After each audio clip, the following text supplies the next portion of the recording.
Retour sur le plateau de Direct Investisseur, on jette un œil tout de suite avec vous Antoine sur le CAC, tendance dans le rouge ce matin. Voilà, un CAC 40 qui repasse sous les 5000 points, 4993 actuellement, moins 0,63%. Donc une pression vendeuse tout de même depuis plusieurs jours, depuis vendredi finalement, et cette séance de moins 2,5 qui a douché un petit peu les espoirs de retour sur les plus hauts annuels à 5280. Donc on a une pression vendeuse. Ouais, surtout qu'elle intervenait, on l'a dit, le dernier jour du mois. Mm. Ça peut avoir son importance et on a fait pratiquement, on le disait tout à l'heure, un mois blanc Ouais. finalement sur les indices. C'était un mois compliqué, très volatile. Mm. On observe ce retour de la volatilité sur l'ensemble des indices. Oui, tout à fait, tout à fait. On a vraiment une volatilité beaucoup plus marquée depuis maintenant 2 mois, et ce qui traduit finalement la nervosité des investisseurs, puisque on a d'un côté les marchés américains qui n'arrivent plus à monter, qui stagnent, et des marchés européens qui sont à plus de 20% de hausse depuis le début de l'année, et donc un sentiment soit de prise de bénéfices, mais un marché qui ne veut pas baisser non plus. Donc on est un peu entre deux eaux là. Alors là, c'est la baisse qui domine. Les catalyseurs de la journée, on en a un petit peu parlé, on le redit, pour ceux qui nous rejoignent. On va avoir les chiffres de l'inflation, ça sera à 11h. Première estimation, ce sont les flash CPI, les chiffres d'inflation, l'indice des prix à la consommation, qui sont attendus en petite hausse, plus 0,2, sachant que le mois dernier on était à 0, notamment dû au retour de la hausse des cours du pétrole et des matières premières en général, qui pourrait donc provoquer une petite hausse de l'inflation. Et puis, bien sûr, le discours de la Banque centrale, c'est toujours attendu. C'est la première semaine, donc semaine de discours. On va justement en parler avec Benoît Rousseau. Bonjour Benoît. Bonjour. Trader en compte propre, spécialiste du CAC, du DAX, fondateur du blog en ligne. Benoît, là, ce retour de la volatilité, comment ça se passe sur les marchés? C'est facile pour vous à exploiter?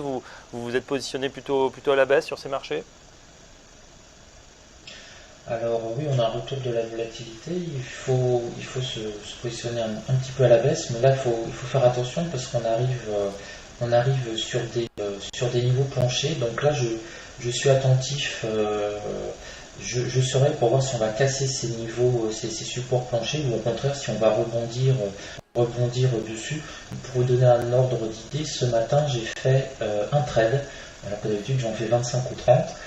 J'ai pris un trade baissier et puis je laisse courir pour l'instant, mais je suis vraiment extrêmement prudent, et on le voit là actuellement sur le CAC 40. Là je vous ai mis une graphique sur la dernière semaine.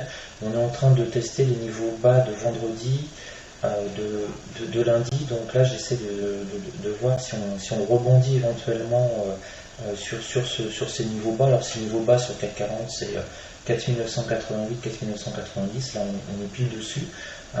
Vendredi on a bien rebondi, hier on a un peu stagné, on a hésité, on est reparti aussi, on a repris 70 points sur 440, 2% en ligne droite, et là on reteste à nouveau les plus bas. On semble ne pas rebondir exactement comme hier, mais je suis extrêmement méfiant parce qu'on peut avoir une petite annonce sur l'adresse et à nouveau on repart en hausse. Votre stratégie, pour qu'on comprenne bien là, points sur ces points un peu pivots, les 4980, c'est plutôt jouer la cassure et à la baisse, ou au contraire un rebond sur ce support maintenant? Alors moi ici j'attendrai plutôt un rebond sur ce support. On a rebondi vendredi et lundi, donc ça fait 2 rebonds, c'est pas mal. D'autant plus que là c'est un petit indicateur technique, mais bon, le RSI est relativement bas. On stagne, là vraiment les marchés attendent. Mais si vous voulez, actuellement je ne suis pas positionné, j'attends qu'il se passe quelque chose, j'attends de voir un rebond. Si on voit un rebond, par exemple, si on refranchit la S1 journalière, qu'on repasse les 5000 points, ce sera un beau signe de rebond pour rentrer sur le marché, pour aller chercher par exemple les 5030. Par contre, si on casse cette fameuse zone des 4990, 4980, là j'essaierai de suivre la baisse entre guillemets de manière un peu opportune, pour aller avec un objectif vers les 4950 qui pourrait être un point d'arrêt, les 4958. Donc là c'est pile exactement le moment où pour moi je ne prends aucune décision, si j'ose dire, parce que c'est un niveau plancher. On a fortement rebondi 2 fois, donc ça fait beaucoup, hein, 2 fois. Le niveau commence à être fragilisé, hein, donc on peut là le casser de 50. Donc un seul trade sur le CAC, voilà, c'est peu, hein, vu vos scores habituellement, 20, 25, 30 trades parfois à cette heure-ci, 10h45 dans quelques secondes. Du côté du DAX, là aussi, hein, ça a tangué du côté du DAX, l'indice allemand qui s'est bien enfoncé. Est-ce que vous avez une stratégie également sur cet indice en ce moment?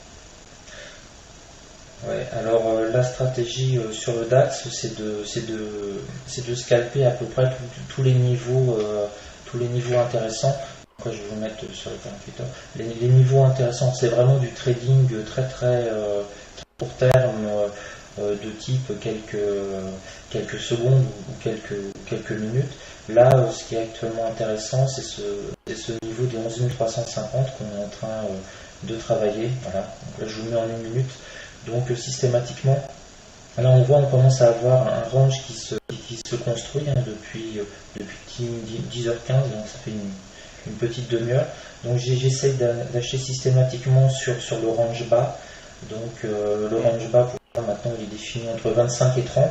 Donc quand on arrive vers 30, je suis prêt à acheter pour essayer de revendre sur 40 ou 45. Là on retourne sur le range 50, et je fais attention donc à un breakout. Le breakout, ça peut être sur ces niveaux-là, hein. On est sur les niveaux des 11 360. Le marché pourra peut-être venir aller chercher, revenir se stabiliser sur la S1 journalière. Donc là, on a une possibilité de prendre encore une vingtaine de points. Mais par précaution, je préfère faire des allers-retours extra rapides, hein. C'est un petit peu un voleur, un scalper, hein. Dès qu'on va redescendre, dès qu'on se stabilise un peu dans la zone 25-30, je prends un lot et dès que je réussis à récupérer 1 ou 2 points, j'encaisse. Donc c'est des petits trades rapides. Trades petits, rapides, mais tant qu'ils sont dans le bon sens, effectivement, eh bien, c'est gagnant. Avec un catalyseur, ce sera à 11h, des chiffres d'inflation qui vont sortir dans quelques instants. Merci beaucoup Benoît Rousseau. Je rappelle que vous êtes trader pour compte propre, le patron du blog Handdeal, et on vous a en plateau, enfin en duplex tous les matins pour nous parler du CAC et du DAX. Dans un instant, on va se pencher sur les indices et le Forex avec les signaux de notre partenaire Vega Trader. À tout de suite.